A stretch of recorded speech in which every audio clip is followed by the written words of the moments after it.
Bonsoir, il est 20h sur les antennes de la télé Futur Média. C'est parti pour le sommaire de cette édition avec les conducteurs de bus Tata qui vont déposer un préavis de grève ce lundi. Ils exigent de meilleures conditions de vie et de travail. Ils ont également dénoncé la hausse du tarif du transport imposé selon eux par leurs Tata. Vont déposer un préavis de grève à partir de ce lundi.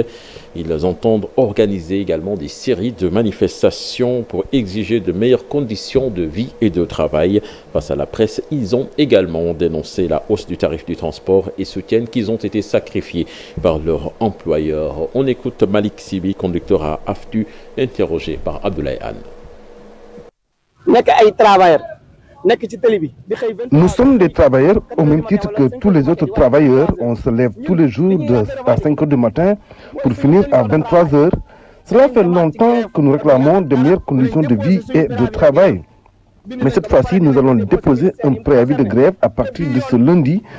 Vous voyez, à l'AFTU, nous sommes à entre 7 et 8 000 personnes qui y travaillent et la plupart n'ont même pas de contrat. L'État aussi ne nous aide pas. Même lors des dernières négociations, il y avait un protocole d'accord qu'ils n'ont jamais respecté. AFTU vient d'augmenter le prix de transport et l'État laisse faire comme s'il était complice.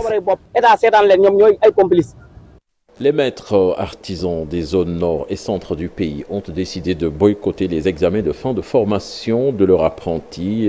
C'est parce que les engagements pris dans le cadre du programme SEN 032 n'ont pas été respectés par le ministère de la formation professionnelle. En conclave ce samedi à Bombay, les maîtres artisans donc, se disent déçus de la gestion faite de ce programme. Les détails avec Babacar Diouf et Ndongo Ndiaye. Les maîtres artisans enrôlés par le programme SEN 032 du ministère de la formation professionnelle ont décrété le boycott des examens de fin de formation. Le programme bi ak ñi jiite formation professionnelle ñoom ñu yëg ko. Nous avons écrit aux gestionnaires du programme. Nous avons rendu visite au gouverneur et préfet. Mais jusque-là, rien n'a été fait. Nous leur faisons comprendre que nous ne laisserons pas les apprentis faire l'examen tant que les conditions requises ne sont pas mises en place. C'est parce que rien n'a été fait pour permettre d'installer les compétences requises au niveau des enfants. Depuis le départ, comme l'ont dit nos prédécesseurs, depuis le départ, vraiment, tous les engagements qu'ils ont pris, ils ne l'ont pas respecté par rapport aux équipements. Ils n'ont pas encore fait leur formation, le renforcement de capacité. Comment on peut amener l'enfant pour le renforcer et laisser son patron? Les maîtres d'apprentissage, c'est les parents pauvres de ce programme. Ils n'ont rien. À chaque fois, ils disent qu'ils nous donnent du matériel. Le matériel qu'ils nous donnent là, il faut aller visiter les ateliers. On ne l'utilise pas. Ces matériels-là ne peuvent pas fonctionner dans nos ateliers. Les artisans des régions du centre et du nord du Sénégal invitent l'État, à travers son ministère de la formation professionnelle, à revoir sa copie et de respecter ses engagements vis-à-vis des maîtres artisans. A accueilli la marche du collectif des travailleurs contractuels de la santé. Le collectif exige le recrutement dans la fonction publique des milliers de contractuels. Certains ont fait plus de 20 ans de service sans être recrutés et ils ne bénéficient d'aucun avantage. Ces contractuels sont estimés à près de 25 000 et disent abattre le plus gros du travail. Aminata Goudiaby, Abdou Karim Bey pour plus de détails.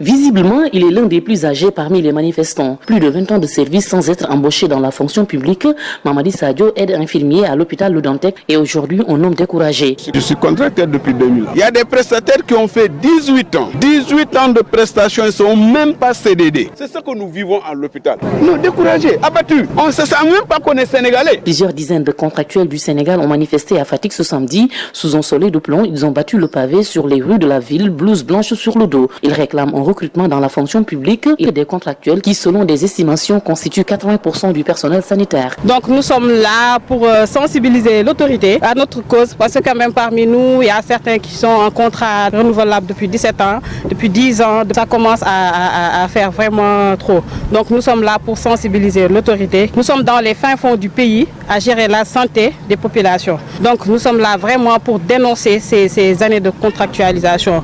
Les protestataires réclament entre autres des avantages et parmi eux la prime de risque. Vraiment, nous sommes là pour revendiquer les indemnités qu'on a octroyées aux fonctionnaires. Nous réclamons ces indemnités-là, vraiment pour tous les fonctionnaires. Les primes de logement qu'on a données aussi, que nous généralisons au niveau de toutes les catégories, que ce soit les infirmiers, d'une manière générale, les médicales, le paramédical, le personnel administratif, les chauffeurs, comme on dit en général, le personnel de soutien. Nous tous, nous faisons partie de la santé. Les protestataires réclament entre autres des actions pour se faire entendre ont déjà été déroulées dans les régions de Kaffrine et de Thiès. Le collectif national des travailleurs contractuels de la santé compte poursuivre son plan d'action après cette marche nationale que Fatick a abritée. Vous l'annoncez dans les titres de ce 20h, Ziara Général, c'est l'effervescence à Tivaouane, la ville lumière. Cette année, des milliers de fidèles ont convergé vers la cité religieuse. Les talibés se réjouissent de ce rassemblement religieux initié par Serigne Babacar Sy. Les détails dans cette correspondance signée Cheikh Anta Diop et Seyla Tir. Une mobilisation exceptionnelle des fidèles tidjanes. Ils ont tous répondu à l'appel de Serigne Babacar Sy, le vénéré cheikh, qui a initié cette ziara en 1930. Cela fait plus de 90 ans que les Tidjanes célèbrent cet événement religieux qui chaque année draine un monde fou. Alhamdulillah, encore une marée humaine en ce 12 mars 2023, 93 ans déjà, près d'un siècle bien évidemment, pour la ziara générale connue dans toutes les mémoires du Sénégal, où le lieu de convergence aujourd'hui au Sénégal des fidèles de toutes les régions, de toutes les destinations et bien évidemment de tous les coins du monde et Tivaouane.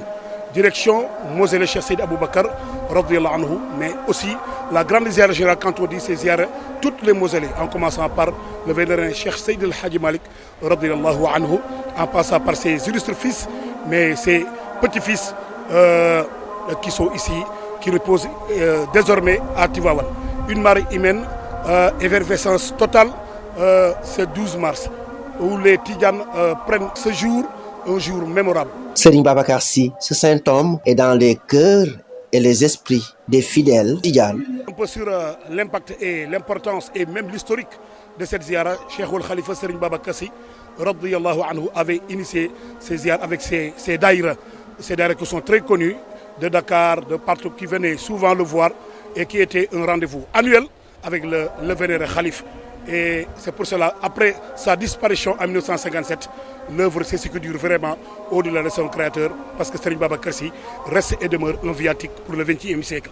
Des fédérations de daïra sont venues de toutes les localités du pays et d'ailleurs pour honorer la mémoire de Serigne Babacar Sy. Le discours prononcé par Serigne Babacar Sy Dabakh a rafraîchi la mémoire aux fidèles sur la vie et l'œuvre de cet homme exceptionnel. Tout autre chose à présent, appel aux manifestations au mois de mars. Des femmes à Mour parlent d'une volonté de détourner l'objectif ou le sens du mois qui leur est dédié. Elles ont aussi regretté le folklore qui accompagne souvent la célébration du 8 mars. Matidien Badian en parle au micro de Ndeye Matidien. Politiciens d'un autre âge, des hommes politiques dont les pratiques sont proches de la misogynie, entendent faire de mars un mois des impostures, des forfaitures et de l'aventurisme. Mutique devant les souffrances collectives des femmes, en lutte contre les viols, les agressions barbares permanentes, ces politiciens ennemis des femmes se lancent dans de sanglantes contre de pareils individus totalement hostiles aux femmes.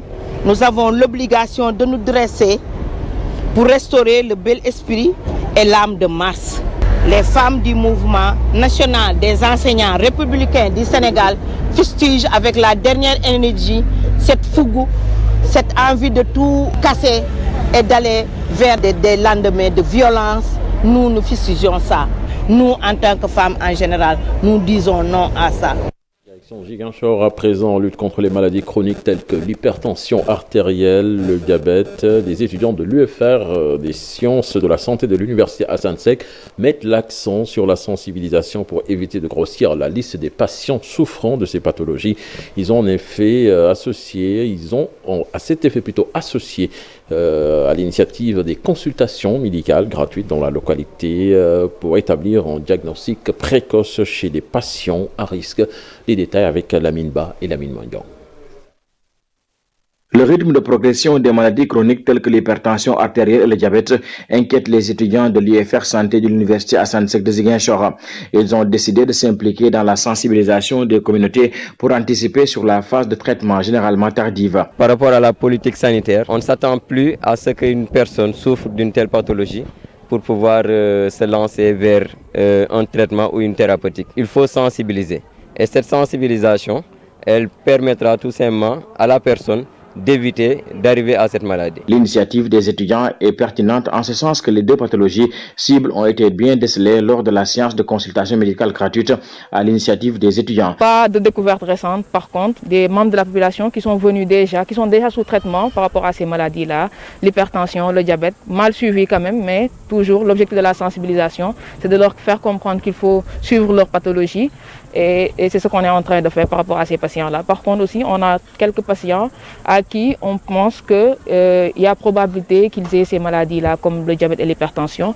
La confirmation se fera peut-être un peu plus tard dans les jours à venir, mais quand même, on leur a sensibilisé, on leur a fait comprendre qu'il y a des risques, donc il faudra faire le suivi par rapport à ça. Les initiatives de sensibilisation, à l'image de celles des étudiants, sont une bonne approche dans la prévention contre les pathologies chroniques en monde rural. C'est ce que pense l'ancien maire de la commune de Djignaki. Vous savez, nous sommes en milieu rural. En matière de santé, il y a un adage qui dit il vaut mieux prévenir que guérir. Et pour prévenir, il faut sensibiliser, notamment sur les maladies endémiques. Ils ont parlé d'hypertension, ils ont parlé de diabète et tant d'autres. Or, vous savez très bien qu'en milieu rural, les populations ont un problème pour accéder évidemment aux services de santé. Et donc, organiser une telle activité, aller vers les populations, je pense qu'il n'y a pas belle occasion justement pour prendre en charge évidemment ces populations qui sont en détresse. Les étudiants qui disent avoir choisi dans un premier temps de dérouler une telle activité à Djignaki en hommage au sacrifice consenti par l'ex-directeur du Crous lors de son passage à la tête de cette institution compte le démultiplier partout dans la région où le besoin se fera exprimer. Lamine Ba, Ziguinchor, Radio Futur Média. Beaucoup plus de femmes dans les métiers de technicien frigoriste, c'est l'objectif que s'est fixé le réseau national des femmes frigoristes. Le domaine du froid et de la climatisation a toujours été une affaire des hommes. Le réseau veut renverser la tendance et invite les entreprises à les accompagner. Ils ont bénéficié d'une formation de renforcement de capacité avec l'appui de l'ANAMO, du ministère de l'Environnement et de la GIZ. Les détails avec Alassane Ba et Diafaraba. Elles sont une vingtaine de femmes à avoir bénéficié de cette formation. L'Agence nationale de la maison de l'outil a décidé de fêter la femme autrement. Au niveau de l'Agence nationale de la maison de l'outil, en collaboration avec nos partenaires de la GIZ et du ministère de l'Environnement, nous nous sommes dit, et du RENAF, nous ne fêtons pas la femme, nous formons la femme. Et c'est à la suite de la formation de la femme là que la femme elle-même va former et fêter d'autres femmes. C'était une formation de renforcement de capacité aussi sur les bonnes pratiques en froid. Cela nous permet de mieux compétir avec les hommes dans les entreprises. Une formation très riche qui a permis à ces dames d'acquérir des connaissances sur les fluides frigorigènes, ce qui va leur permettre de participer à la protection de l'environnement. Et le Sénégal, ayant ratifié le protocole de Montréal et l'amendement de Kigali, est obligé d'aller vers ces fluides naturels qui ne détruisent pas l'environnement. Alors cette formation nous a permis d'anticiper sur les technologies liées à l'utilisation de ces fluides sans aucun risque. Le projet ROCA est un projet cofinancé par l'Union européenne et la coopération allemande. Donc notre objectif, c'est de réduire l'impact climatique du secteur du refroidissement dans nos pays partenaires. Alors cette formation se justifie tout simplement parce que on ne peut pas prétendre à changer des pratiques dans un secteur donné en laissant à rade les ressources humaines. Loin d'elles de se sentir marginalisées, elles interpellent les chefs d'entreprise à intégrer dans leur projet de recrutement les femmes frigoristes. Nous ne sommes pas encore comprises. La population sénégalaise n'est pas encore habituée à voir des femmes frigoristes. Alors c'est un moment, une occasion quand même de lancer un appel aux chefs d'entreprise. C'est un début d'expérience avec les femmes, le réseau des femmes frigorifiques du Sénégal, le RENAF, et nous allons aller maintenant vers l'accompagnement pour une meilleure insertion en portant leur projet vers notre partenaire de l'ADER qui, j'en suis sûr, donnera une suite favorable et une oreille attentive à cette préoccupation. L'ANAMO compte accompagner ces femmes après cette formation à trouver des financements pour leur autonomisation. Direction Cœur Bassine à présent, c'est une cité religieuse fondée en 1885 par Seydi El Hadji Malick Sy et Mame Mor Amina Sy. Mais aujourd'hui, cette localité située dans l'arrondissement de Koki, département de Louga, n'est pas très bien lotie sur le plan infrastructurel. Le village, qui est très enclavé, souffre aussi du manque d'eau, d'électricité et de réseaux téléphoniques. Tierno-Fall.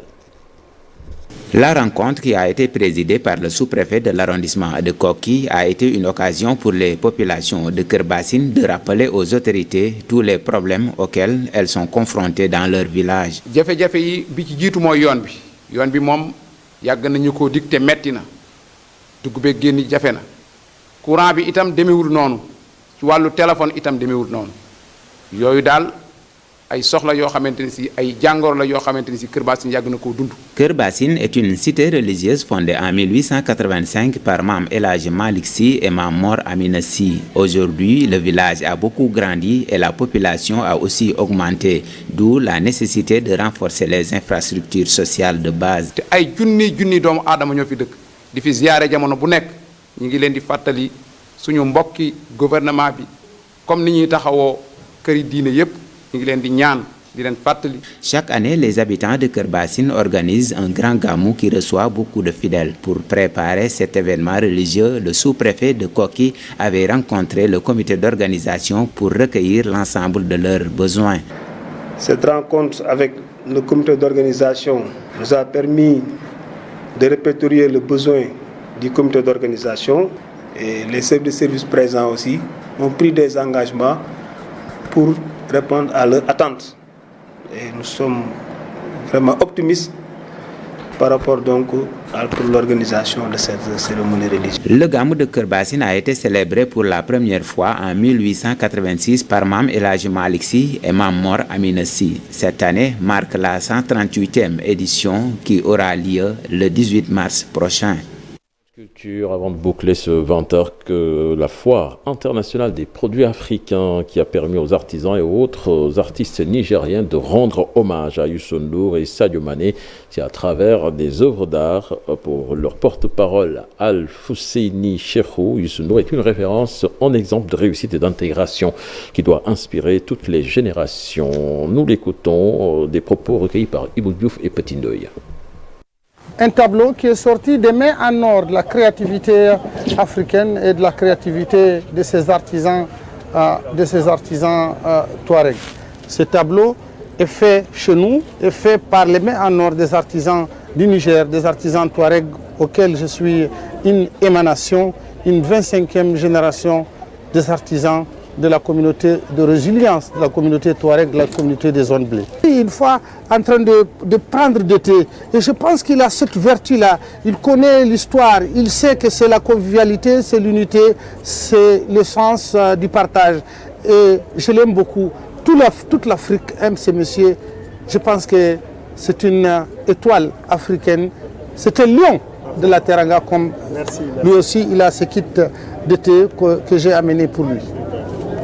C'est ce tableau qui est celui de lion. Moi, je les appelle le lion de la Teranga. Ça, c'est un lion qui aujourd'hui, on sait qu'ils sont des lions et nous sommes de tout cœur avec eux. Comme d'habitude, par les lions. Ça, c'est un tableau que nous avons fait à Sadio Mané. Voilà, c'est cet élément qui met fin à cette édition de 20h. Excellente suite des programmes en compagnie de la Télé Futur Média. Au revoir.